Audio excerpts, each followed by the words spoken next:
আপনাদের না বলছি আমাদের বাসায় আসবেন না। আমি জানি যে তুমি আমাকে দেখতে পারো না, সহ্য করতে পারো না।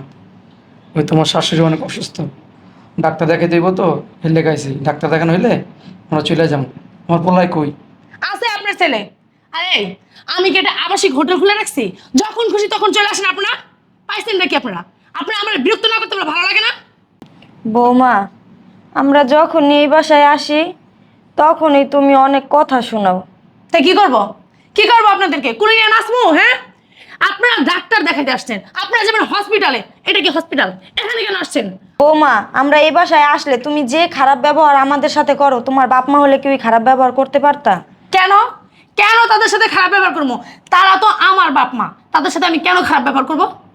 ও, মানে তোমার বাপ মার মূল্য তোমার কাছে আছে, আমার কোনো মূল্য নাই? আমার বাবা মার মূল্য থাকবে না? আমার বাবা মা আমাকে কষ্ট করে মানুষ করছে, বড় করছে, পড়ালেখা করাইছে, ভালো এক জায়গায় বিয়ে দিছে। আমার বাপ মার মূল্য থাকবে না? থাকবে কি আপনাদের মূল্য? ও, তোমার কাছে তোমার বাপ মার মূল্য আছে, কারণ তোমার কষ্ট করে মানুষ কাছে লেখাপড়া শিখাইছে। আর আমরা আমার ছেলে কি করছি? লেখাপড়া শিখাই নাই, কষ্ট করে মানুষ করি নাই। শোনেন, এত কথা আমি শুনতে চাইতাছি না। আপনার ছেলে আসার আগে আমার বাসা থেকে বেরোন। ওনাদেরকে কই বাই করে দিতেছো? বাসা থেকে বের করে দিতেছি। তুমি জানো না আমি আপদ দেখতে পারি না? কি বলি তুই? আমার বাবা মা তোর কাছে আপদ?